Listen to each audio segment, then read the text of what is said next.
Try before we die.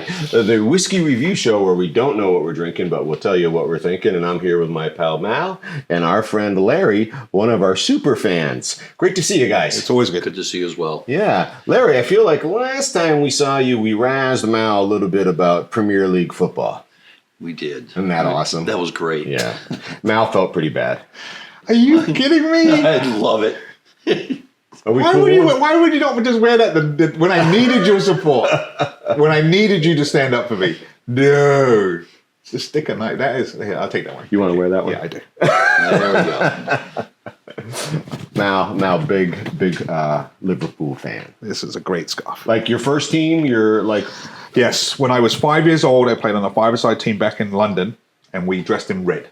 Yeah. And that's everybody in my family were West Ham fans or some sort of London club. Yeah. And wearing that red outfit, there was one team that wore red, and that was Liverpool. Right. Okay. And that was with the good days. That's when we just won all the time. Yeah. But you're having a resurgence. We are having a resurgence. Yeah. We are having a Were resurgence. you Premier League champs this year? We were. Yeah. We ran away with it Yeah. to second place Arsenal. Who likes Arsenal that we know? Love Arsenal. It's not alike. And for Piper, it's actually pretty good. He's had a golden retriever called Gunner. He's loyal. Well, and he likes to shoot. So Gunner, Yeah. the Gunners, the Oh, Gooners. yeah, like at the range. Yeah. Yeah. Absolutely. Well, that's Mal used to say you got to pick a team because he liked football and he learned all the teams over here. Right, yeah. So I said, okay, what do you have over there? And he told me the teams. I said, Gunner. Yeah, I like that. And Yeah. that's how I became a Gunner fan. See the impact you have. I try. Yeah. Once in a blue moon. But he hasn't taught me any of the chants yet from the stadium. That's a whole different ballgame. Yeah. Okay. All right. Let's get to drinking some whiskey. Yes, please. Hundreds of bottles of single malt Scotch whiskey in here. Every week we open one. We don't know what it's going to be. We're not prepared. And thanks everybody for tuning in. As always, we really appreciate it. Randy, our random number generator today, is going to ask us to have a taste of... Larry, what are you hoping for? Mid 400s. Mid 400s. Right behind me. Ooh. Uh-oh. Ooh. 40... 53. What number? 53. 46, 45, 40, 46, 47, 48, 49, 50, 51, 52, 53. Only because I know you, buddy. We're going to have a 12-year-old Lasanta from Glenmorangie. I hope people pay attention. Yes, I do too. Sherry cask finish, Larry. This is a 43% ABV from Glenmo. Now, this is an old label. The Lasanta, I believe, has just recently moved into a new recipe and a new age statement. So the new Glenmo Lasantas are now 15 years old. So this is a little bit of a throwback. But this is still a pretty familiar Lasanta to all the Glenmo fans in the world. But Lasanta has moved on to a little bit of a new casking recipe and an age statement. Thanks to who, Mal? Same guy at Ardbeg. Yeah, And, who is? Dr. Bill. Dr. Bill. Yes, exactly. I'm proud of you for that.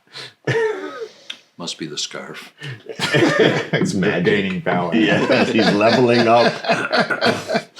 Larry, any familiarity with Glenmo or the Lasanta? I've had Glenmos. I have not had the Lasanta. Yeah, it's okay. Beautiful looking cork, huh? I mean, you even see that run right down the side. No struggle with it. No.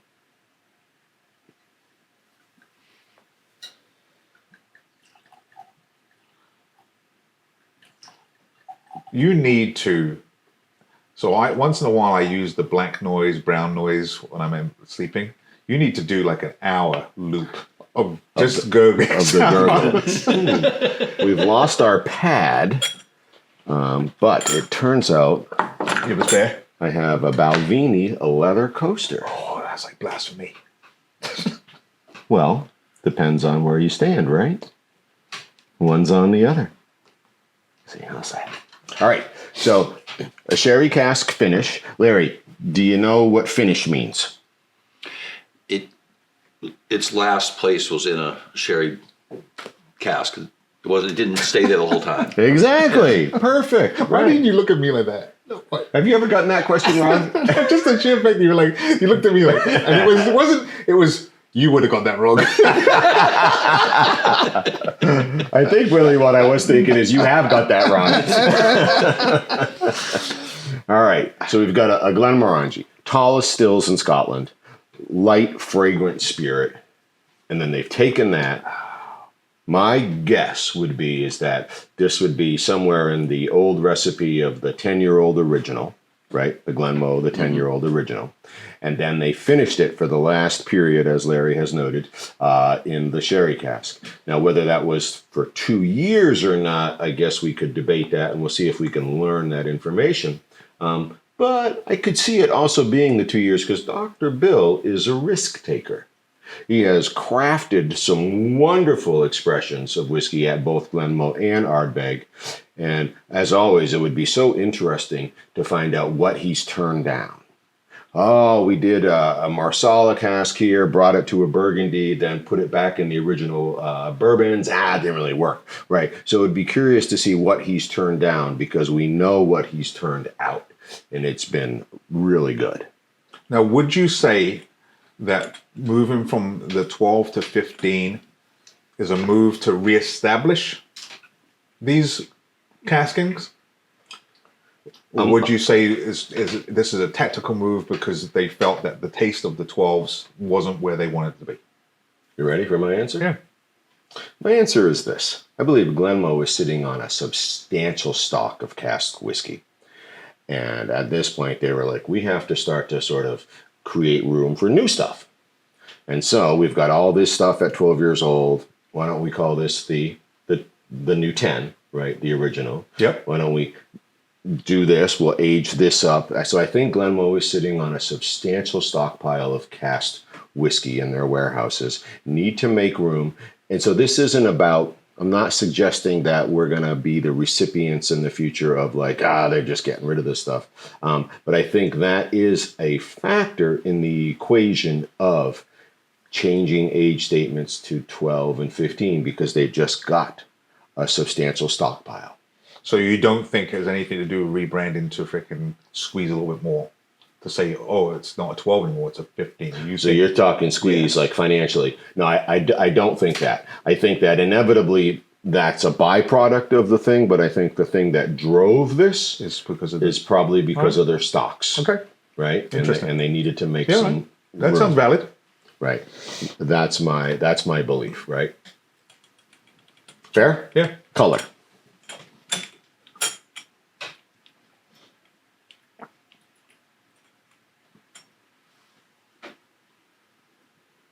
Deep amber.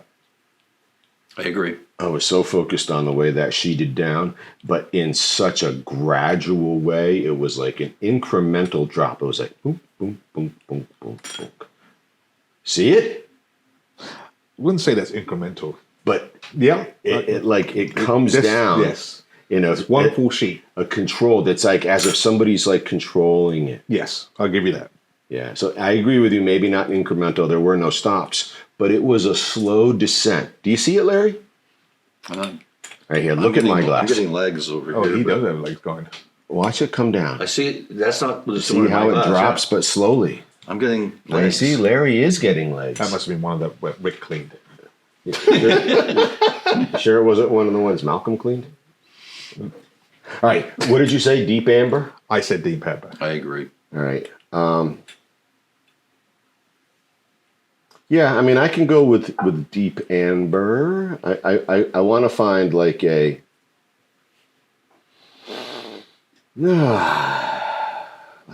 say it, a copper. Yeah. Because actually, that was my first choice. Yeah. But I was like, you know what? Like a burnished copper. It's got a little bit too much orange for me to freaking hang my hat. I see on the orange, but it's just got such a nice glow to it as well. It's a deep color, without a doubt. Yeah.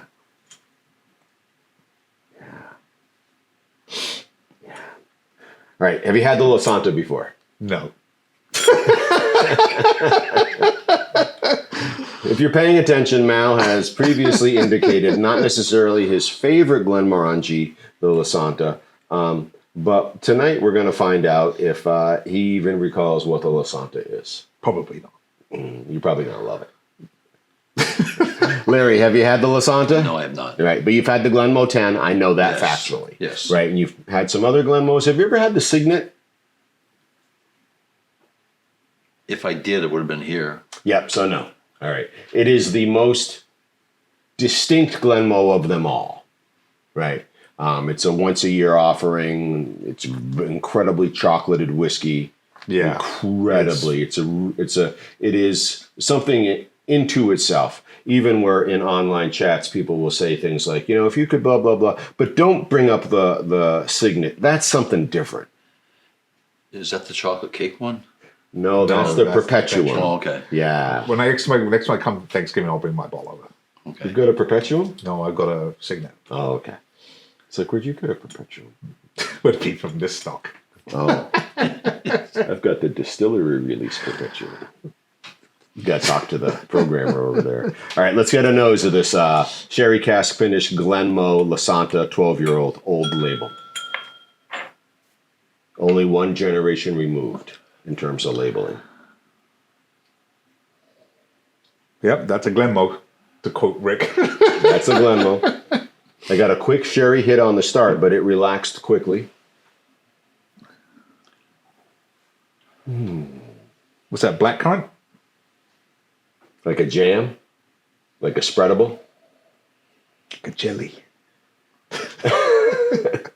Where does jelly end up if you do it right? In my belly. Yes. You getting any toffee on it? Okay, all right. Interesting. Actually, yeah. When you really take that in, you get that toffee. It's not unpleasant. Not at all. It's not peated, so you're in luck. Yeah, Larry. this is not. literally right after that. Yeah. You go home and sleep and it'd be like, I have Glenmo dreams. Yeah.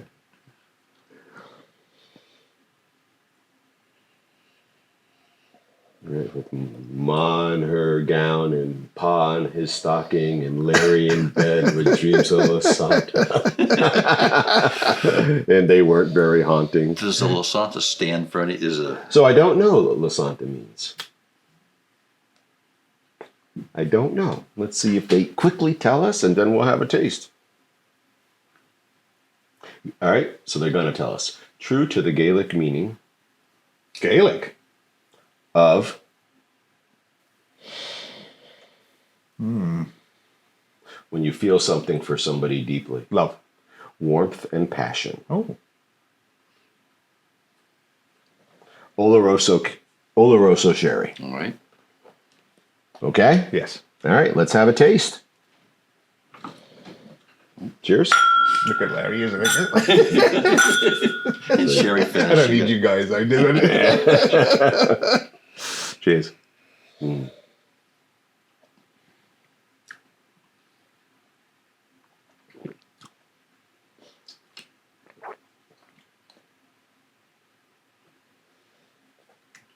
Yeah. What I like about what I just had is it really is like, in some ways, because it's the Oloroso sherry, right? In some ways, and it's a 12-year-old. Doesn't mean there's not 14 or 17-year-olds in here. The youngest age statement makes the label. In some ways, it was really reminiscent of an Abelau or a Booner, but very much volume turned down. Very much not as spicy, not as deep, not as dark, but representative of a bourbon to sherry finish. What do you got now? Those are some hefty shoes that you're trying to I recommend. know, but that's what I experienced. Nothing but the truth. I see where you're going with that analogy because this is short and sweet compared to the Long and lasting. Yes. Yes. it doesn't hit the highs, that the Abuna does, but it doesn't need to, because this is just a pleasant sherry offering. I don't feel like I'm being overpowered by it. Yep. The flavor's good. Yeah. But there's nothing like this. Just like some of them you get and they're like, wow, I got that chocolate. Wow, I got that cherry. Wow, I got that spice. Wow. Yep. This is just like, well, I can have another, please. Very balanced. Yeah. Right. Abuna is one of my favorite. And this is, like you said, it's like Abuna Light. It's like they just turn the volume down a couple of notches. Yeah. Yeah. No, I But mean, it's very enjoyable. while Mal was talking, I had another taste, right? And it was just so pleasant, right? And I like what you've said, right? It's not about this bam, bam, bam, but more about this, yeah, that's all right, right? Right. This would be a nice way to introduce somebody to, and again, they've changed things up, but anyway, if you can get this particular bottle, this would be a nice way to introduce somebody to sort of like sherry influenced Scotch whiskey. Agreed. Right? Because it's not going to challenge the palate in ways. Are you picking up that cello cherry? Right? No, we're not going to ask people that question. We're going to say, do you see how this is so different than a Scotch whiskey that you were imagining? Right? And that's the sherry influence.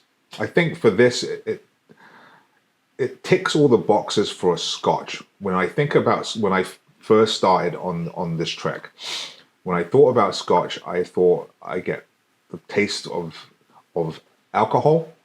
I have a little heat, or there's heat involved with this process. There is a flavor that I won't understand that's involved with this process. And what this does, it sort of just packages that all in a very neat, unassuming, not trying to be anything. But this is why I think Glenmo, what they do very well. Their product is based on a very true traditional, this is our foundation, which would be the 10, now the 12. Yep.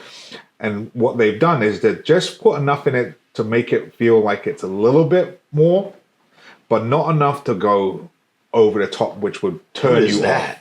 Right. Well, I like what you've just said, Larry. Some of what Mal is reminding me of is because of the shape of Glenmo stills, right? Being so tall, the spirit that they capture is so light and fragrant that any influence will really be noticed, right? And so you have this really light, fragrant background, right? But that is picking up so much of the sherry action, even though it's a finish, not like the Abuners, which is a life in a sherry cask. This is a short period in a sherry cask, but because of the way Glenmo distills, the influence is so pronounced, but yet so, to take Larry's word, so balanced at this lower ABV and this younger age statement. You guys getting any pepper off of it? I absolutely have a little bit of spice. Okay. Yes. It's definitely something spicy. Just before, at the very end, I feel like I'm in a raisin, blackcurrant type of end taste, but there's something right before it that has that spice, peppery, that different taste that you don't expect based on how this begins, which is a smooth, and that's why I think for this it does it well. It gives you that whole package of what definition that you would think walking into Scotch, a little heat, flavorful. You could name descriptors, but you have a process that you're like, this is what I think a Scotch is. And this is like what a Scotch is.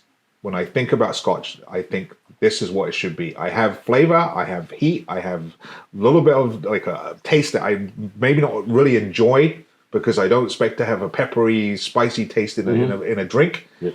But you get all these, but just enough to make it so it's not overwhelming, but enough to say, this is what it is, which I think is what Glenmo does very well. Can't disagree with that. For me, I'm on board. For me, the spice is the last thing. Okay. And it lingers with finality, right? So that I have a little bit of that spike that is there as the drink ends, And as there's no drink left in me, but I still have a spiciness. It's not there and gone. Right. You take a sip, you talk, and you can still feel it. Yeah. And that actually brings up a good point. You could turn these cameras off, and we could just be sitting down drinking with this and not have to skip a beat because it's just so in the background. I like that, right? This isn't a whiskey that demands attention, but it has a seat at the table. It doesn't have a big head. Mm. Got something to say? No, Right. I was just wondering when you're going to go. Oh, should we match it with something? What would you do with something? Hey, by the way, Mel, did you see this? You know what this is? Do you want me to just say it, or do you want me to just bait it out of you? No, Colin, I don't know what that is. It's sandstone. Is it? It is. How old is it? Well, weren't you there when it was made? Wait there. Maybe. 180 to 230 million years ago. Were you there? That was a little bit before my time, by a couple 100 million years. I was there, Gandalf. And where did you get that from? Well, the car was overheating, so I had to pull over. And then I saw some really cool stuff in the Arizona desert. Oh, really? Yeah, and so I got the Sawzall out. Yeah, good for you. Yeah. The face in the country. Statute of limitations is over. Nice. Yeah. Up here in New Hampshire, and though this really wasn't planned, I just wanted to make fun of how Mal will always be older than me. Up here in New Hampshire, we have a thing called the Gilsum Rock Swap, which is it's almost really a worldwide phenomena if you're into geology and you're a rock hound, I think would be a term. So the family here goes every now and then, and I have several other examples I've gotten from there of prehistoric fossils and things like that in the geologic layer. Very nice. I'm going to wrap this up and we're going to get to something else, the accoutrement. Who is the paintball geologist? Dinosaur hunter. Think about what you do with this. I've already got my eyes on it. Okay. Gave away, would be a rich man, but gave away and didn't pursue the patent for the compressed air tank.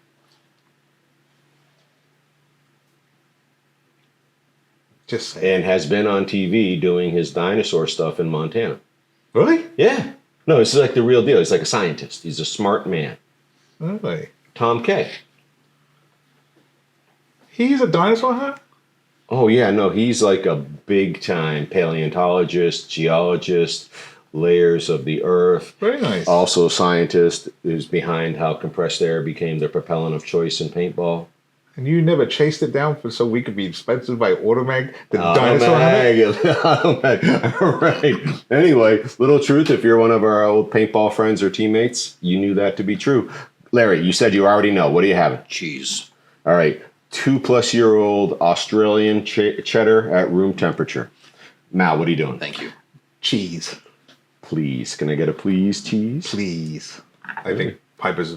I'm doing some currants. Actually, I think probably everything on there would go. I think this is going to be a good match.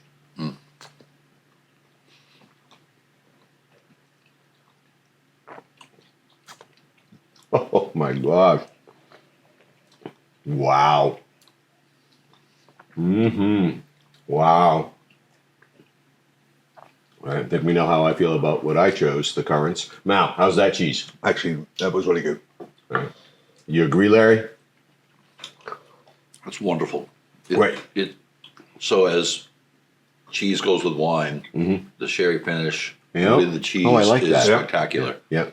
And again, what this suggests is that Glenmo just has a seat at the table as if it's just one of our friends, and our friends would enjoy any of us. All right. Yeah. Well, the Lasanta, the 12-year-old, the one generation removed label, the old age statement, not disappointing at all in terms of just being a whiskey to have with friends. Let's see what the crew has for us. May you never forget what is worth remembering, or remember what is best forgotten. Remember that time? No. Cheers. I don't. It's nice to revisit a whiskey that I know I've had before and to be reminded of this, how pleasant it is. Again, I would like to see this up against this new version. Larry, final thought. I love this Scotch.